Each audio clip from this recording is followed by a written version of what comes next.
نفی قرآن میں ایک تو نگاہ قرآن میں نفی، آپ کو نظر آ رہا ہے یہ سوال دانیال کا؟ اچھا، اس آیت میں اختیار کے بتائے کہ اختیار تحت الاسباب یا اختیار فوق الاسباب، اور اللہ نے شیطان کو اختیار کون سا دیا ہے، فوق اسباب یا تحت الاسباب؟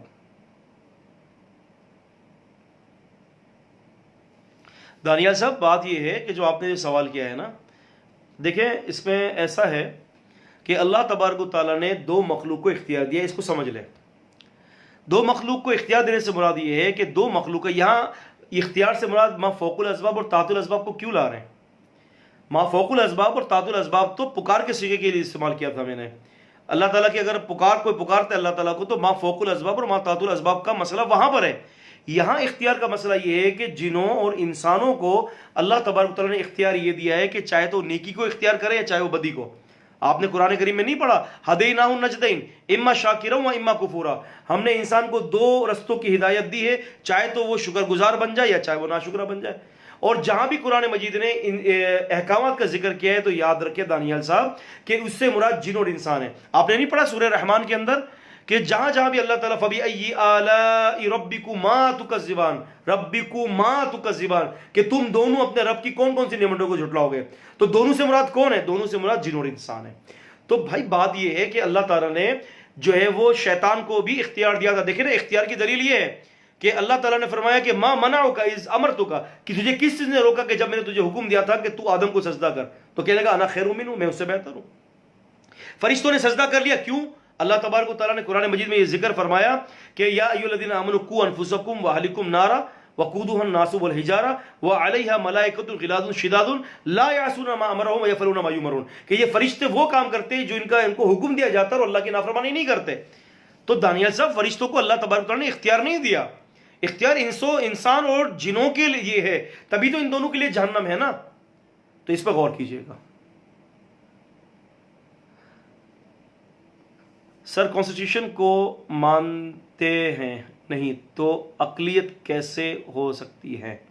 اقلیت ہونے کے لیے ضروری ہے کہ وہ کانسٹیٹیوشن کو مانے، اور اگر وہ کانسٹیٹیوشن کو مانتے ہیں تو کانسٹیٹیوشن میں لکھا ہے کہ وہ کافر ہے۔ اثر بالکل ایسا ہی ہے کہ ہمارے دستور کے اندر لکھا ہوا ہے کہ وہ کافر ہے۔ کانسٹیٹیوشن جو ہے ہمارا جو پاکستان کا جو دستور ہے 1971 میں جو آئین بنا تھا، اس آئین کے اندر ان کو جو ہے وہ کافر لکھا گیا ہے، بالکل ایسا ہی ہے۔ لیکن اب یہاں پر کون سی دیر لگتی ہے ابو زید صاحب جو ہے وہ دستور کو تبدیل کرنے میں، کون سی دیر لگتی ہے؟ آپ دیکھیں کشمیریوں کے لیے پورے دستور کو تبدیل کر دیا، جبکہ کشمیر کے لیے دستور تھا کہ کشمیر کے اندر صرف کشمیری مکان بنائے گا، ایسا ہی تھا نا ہے؟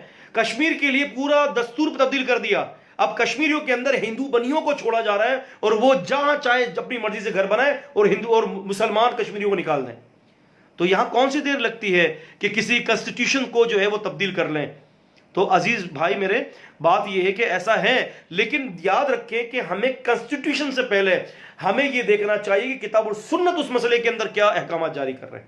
میں آپ کو ایک بات بتاتا چلوں، ایک نبی علیہ السلام کے دور میں ایک نبی علیہ السلام کا گستاخ تھا، اس کو اللہ کے رسول نے قتل کا حکم دے دیا، مر گیا، اس کو زمین نے قبول نہیں کیا۔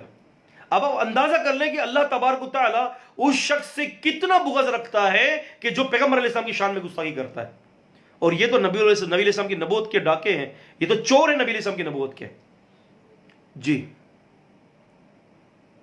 لیکن انجینئر حدیث پیش کرتا ہے۔ دانیال میں آپ سے یہ بات کروں، مجھے یہ بتائیے کہ اللہ تبارک و تعالیٰ فرماتے ہیں کہ وَلَا تَقْرَبُوا الصَّلَاةَ، تم نماز کے قریب ہی مت جانا۔ تو مجھے یہ بتائیے کہ اب آپ سے کل سے کیا نماز چھوڑیں گے؟ میں نے تو دلیل دی ہے، سورہ نساء سورہ 4 کی آیت نمبر 43 میں ہے وَلَا تَقْرَبُوا الصَّلَاةَ۔ تو اگر کوئی یہ کہتا ہے کہ جی میمن صاحب تو دلیل دیتے ہیں نا، میمن صاحب تو دلیل دیتے ہیں، وہ دلیل کیا دے رہے ہیں؟ وہ دلیل یہ دے رہے ہیں کہ جی نماز سے قریب نہ جاؤ، آج سے نماز بھی نہیں ہے۔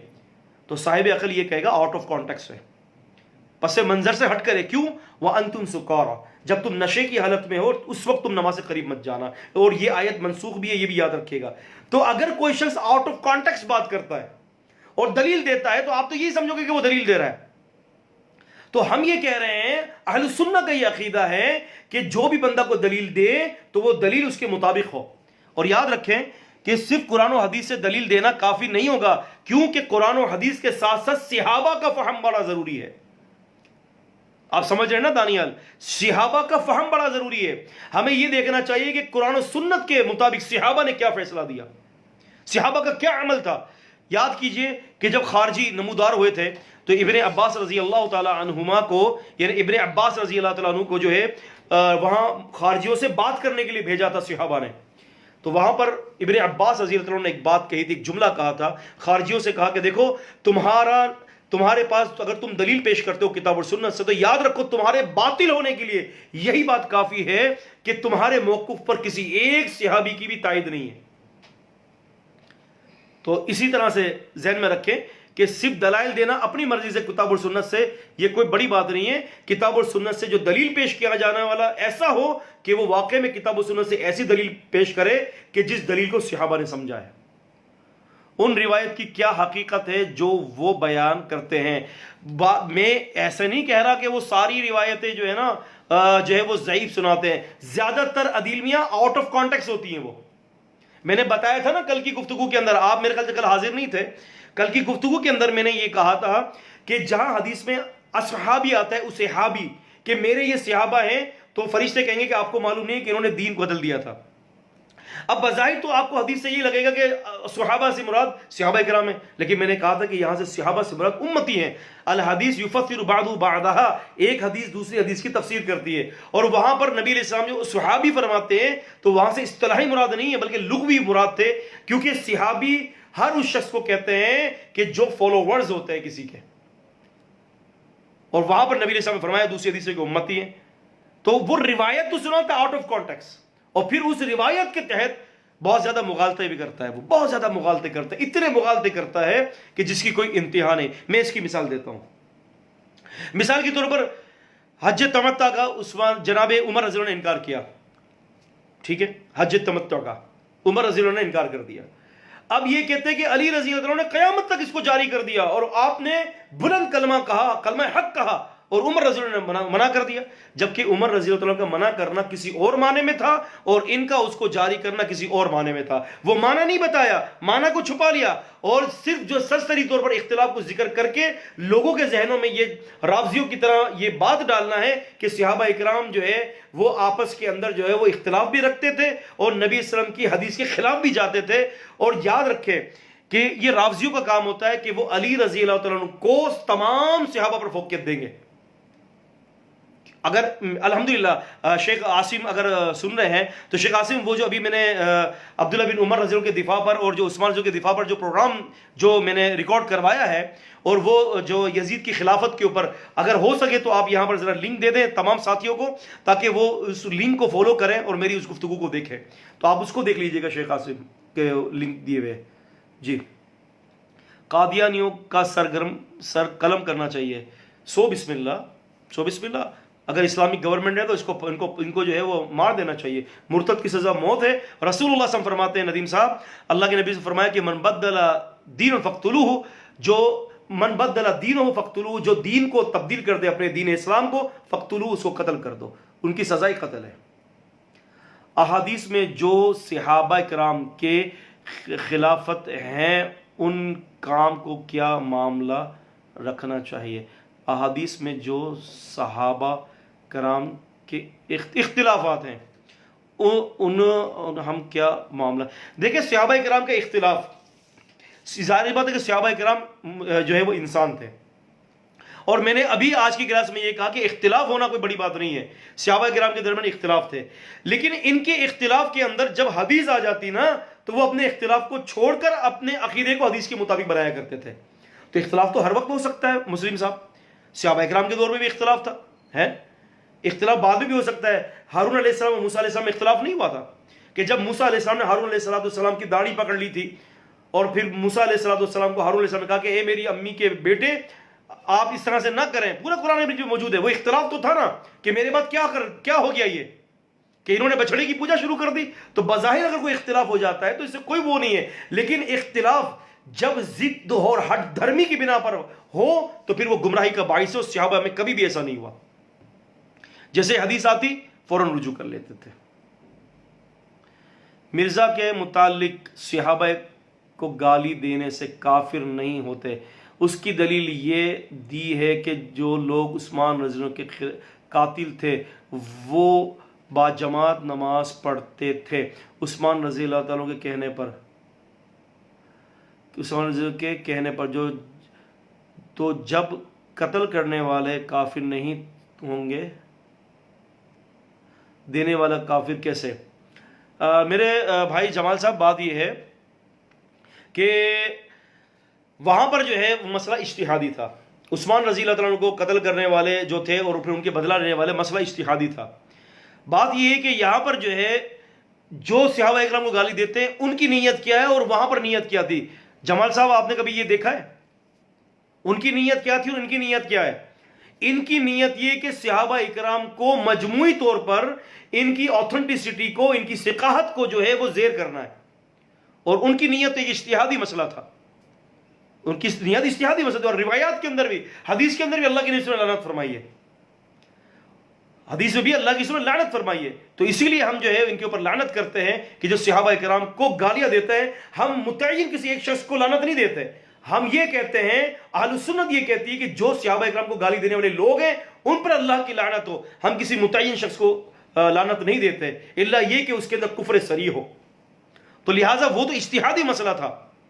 لیکن آج کے دور میں اجتہادی مسئلہ نہیں ہے. آج کے دور میں ضد اور عناد ہے. سونے سے پہلے سورۃ سجدہ اور سورۃ الملک پڑھنا صحیح ہے. جہاں تک مجھے بھی یاد پڑ رہا ہے سورہ سجدہ اور سورہ ملک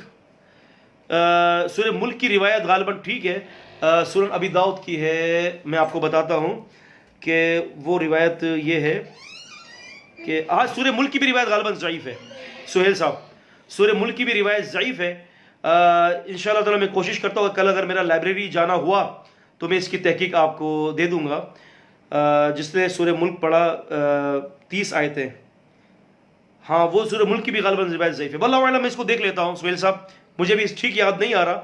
اگر میرا کل لائبریری جانا ہوا تو انشاءاللہ سہیل صاحب میں یہ کام کر لوں گا اور میں آپ کے اس مسئلے کو لکھ لیتا ہوں تاکہ مجھے یاد رہے.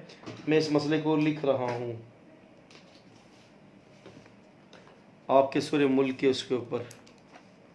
سورہ ملک اور سجدہ کی تحقیق سوتے وقت انشاءاللہ میں نے لکھ لیا ہے. اسماعیل صاحب انشاءاللہ میں اللہ تعالیٰ کی توفیق سے انشاءاللہ کوشش کرتا ہوں کل آپ کے اس کی بات کا اس کی تحقیق کر کے جواب دے دوں گا. جی مفتی صاحب کچھ لوگ کہتے ہیں کہ نبی پاک صلی اللہ علیہ وسلم پوری دنیا کو دیکھتے ہیں اور سنتے ہیں، کیا صحیح ہے؟ شرک ہے؟ اگر ہے تو شرک کیسے ہے؟ دیکھیں دانیال، بات یہ ہے کہ جو لوگ یہ کہتے ہیں کہ نبی صلی اللہ علیہ وسلم پوری دنیا کو دیکھتے ہیں، پوری دنیا کو جانتے ہیں، تو بات یہ ہے کہ یہ طاقت اور یہ قدرت اور اختیارات تو صرف اللہ پاک کے پاس ہے نا.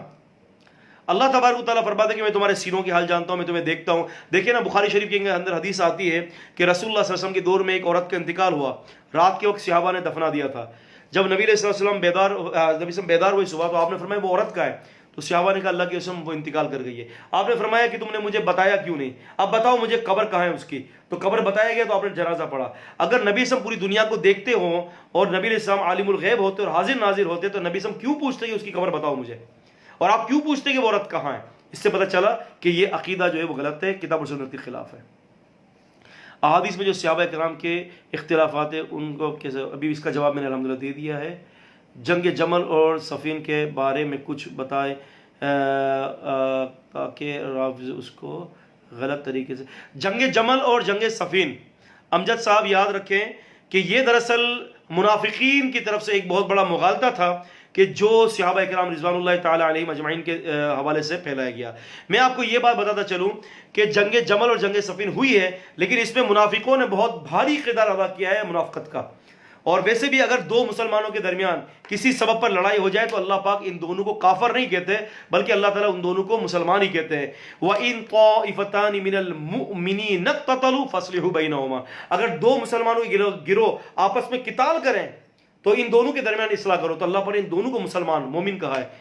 وَإِن طَائِفَتَانِ مِنَ الْمُؤْمِنِينَ اقْتَتَلُوا فَأَصْلِحُوا بَيْنَهُمَا، کہ ان دونوں کے درمیان اصلاح کر دو. تو پتہ چلا کہ دو لڑنے والے کسی غلط فہمی کی بنا پر اگر لڑ جاتے ہیں تو ہوتے یہ دونوں مومن ہیں، لیکن ہو سکتا ہے کہ ان دونوں میں کسی ایک کی اجتہاد کی غلطی ہو. تو اجتہاد کی غلطی تھی، اللہ تعالیٰ ان کو معاف فرمائے. ہمارے لیے کیا حکم ہے؟ یہ تو ان کے آپس کے مسائل تھے نا. مثال کے طور پر میرا باپ اور میرا دادا آپس میں لڑتے ہیں، یہ مثال دے رہا ہوں میں.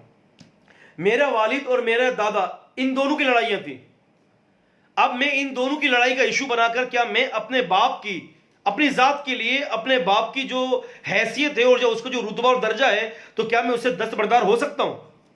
بتائیے امجد صاحب، نہیں ہو سکتا نا، کیونکہ یہ معاملہ تو میرے باپ اور میرے دادا کا ہے. مجھے کیا کرنا ہے؟ What should I do? مجھے کیا کرنا چاہیے اس مسئلے پر؟ مجھے یہ کرنا چاہیے کہ میں اپنے باپ کی اصلاح کروں اور میں اپنے والد کی جو ہے جو تعظیم اور جو اس کی تکریم ہے اس کو بجا لاؤں. تو بالکل اسی طرح سے صحابہ اکرام رضوان اللہ تعالیٰ علیہم اجمعین کا اگر آپ مجموعی طور پر دیکھیں تو یہ لوگ رحماء بینہم تھے، آپس میں رحیم تھے. قرآن نے گواہی دی ہے، تراہم رکعا سجدا یبتغون فضلا من اللہ ورضوانا. اے نبی کبھی تو ان کو رکوع میں دیکھے گا، کبھی کو سجدے میں دیکھے گا ان کو، اور یہ ہمیشہ اللہ تعالیٰ کے فضل کے متلاشی رہتے ہیں. صحابہ کرام کی تو یہ سیرت ہے.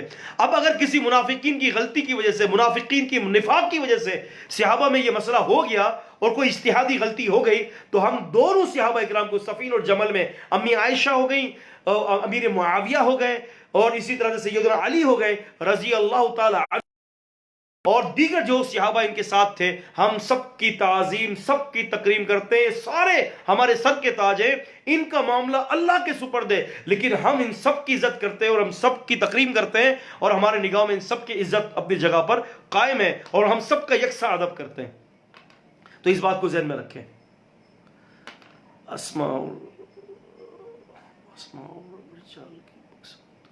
ابو زید صاحب کہہ رہے ہیں کہ سر اسماء اور رجال کی بکس اردو میں اویلیبل ہے کیا؟ میں نے صرف ایک کتاب، ہاں 2-3 کتابیں میں نے دیکھی ہیں اسماء اور رجال کی. ایک ابن اسیر کی اسد الغابہ ترجمے میں آ گئی ہے، اور ایک تذکرۃ الحفاظ سیوطی کی، ذہبی کی ہے تذکرۃ الحفاظ، وہ بھی اردو میں آ چکی ہے. اور اسی طرح سے طبقات ابن سعد، طبقات الکبریٰ ابن سعد کی، وہ بھی اردو میں آ چکی ہے، وہ بھی رجال ہے. تو 2-4 کتابیں رجال کی جو ہے اردو میں آ چکی ہیں.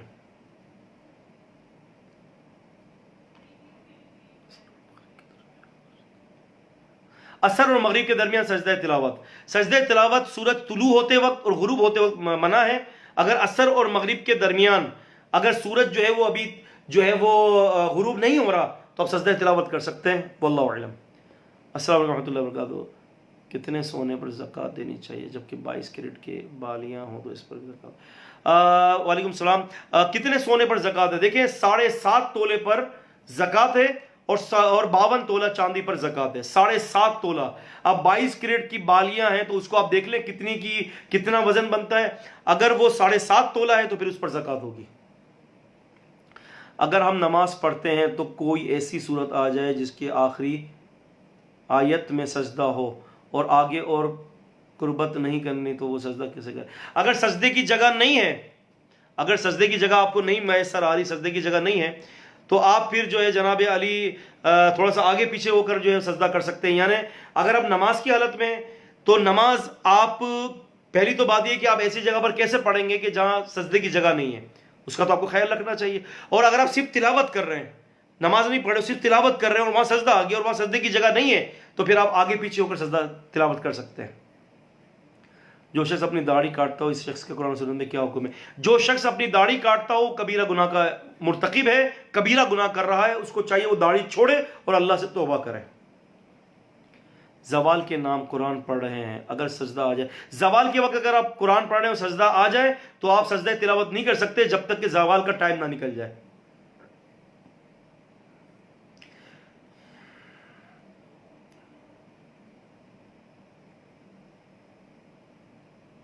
سر محمد علی مرزا اردو کانٹیکس کو یوز کر کے بات کرتے ہیں ہمیشہ، اور اپنی مرضی کا مطلب نکالتے ہیں، اور اسے عربک بغیر حرکات کے پڑھنے ہی نہیں آتی. جی بالکل میں جانتا ہوں ابو زید صاحب، میں جانتا ہوں، بالکل ایسا ہی ہے. وہ اپنی مطلب کی بات نکالتے ہیں، عربی پڑھنے آتی نہیں ہے، اور چلے ہیں علماء کو چیلنج کرنے کے لیے.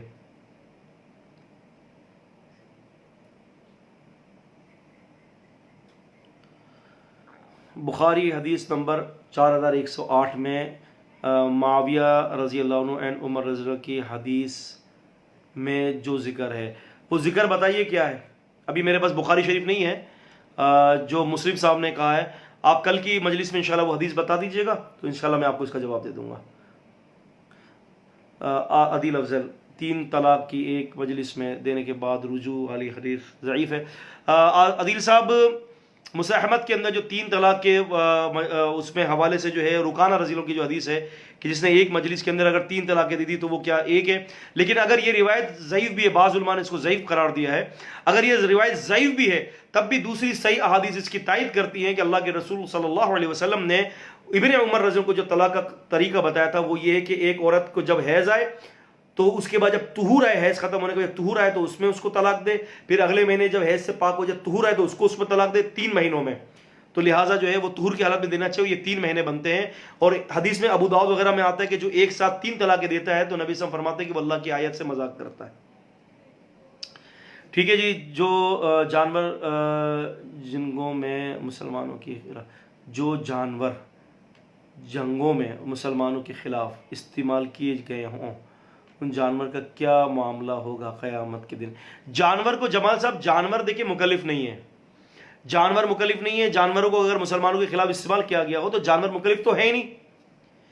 مکلف وہ انسان ہے جو جانور پر چڑھا ہوا ہے اور اس کو اللہ تعالیٰ نے جو جانور پر چڑھ کر جو مسلمانوں کے خلاف جو ہے وہ اس جانور کو استعمال کر رہا ہے تو قرآن نے اس جانور سے بڑا جانور اس کو قرار دیا جو اس کے اوپر سوار ہے، جو اللہ کے دین کے خلاف لڑ رہا ہے اور مسلمانوں کے خلاف لڑ رہا ہے. تو جانوروں کا کوئی حکم نہیں ہے، جانور کے لیے کوئی عذاب اور ثواب نہیں ہے. موبائل فون میں دیکھ کر قرآن محمد اسلم صاحب موبائل فون پر دیکھ کر قرآن پاک پڑھنا صحیح ہے کیا؟ دیکھیں موبائل فون پر قرآن پاک دیکھ کر پڑھنا ٹھیک ہے. اگر آپ بیٹھے بیٹھے تلاوت کر رہے ہیں، مصحف نہیں کھول رہے اور قرآن پاک کو کھول رہے ہیں تو وہ کوئی حرج نہیں ہے اس میں. اور یہاں پر بھی یہ بھی بتاتا چلوں ساتھیوں سے کہ محمد علی مرزا نے اس بات پر یہ کہا ہے کہ صحابہ کرام کو جو ہے وہ کم اجر ملے گا اور تمہیں جو موبائل میں جو دیکھ کر پڑھ رہا ہے اس کو ڈبل اجر ہے. یہاں پر بھی مرزا صاحب نے جو ہے صحابہ کرام کی توہین کی ہے، ان کے اجر پر حرف گیری کی ہے. تو اسلم صاحب موبائل اگر کوئی موبائل کے اندر کوئی اگر ڈاؤن لوڈ کیا ہوا ہے قرآن مجید اس میں بیٹھ دیکھ کر پڑھ رہا ہے تو کوئی حرج نہیں ہے. اللہ پاک اس کو ثواب اتنا ہی عطا کریں گے انشاءاللہ تعالی، کیونکہ ایک حرف پر پڑھنے پر اجر ہے، چاہے وہ مصحف ہاتھ میں لیا ہو یا کوئی اور چیز ہو. واللہ اعلم.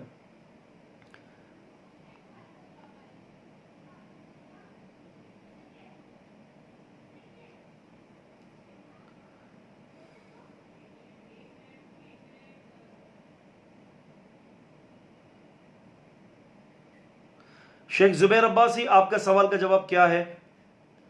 یا علی مدد کہنا صحیح ہے؟ یا علی مدد کہنا شرک ہے ندیم صاحب، یا علی مدد کہنا حرام ہے.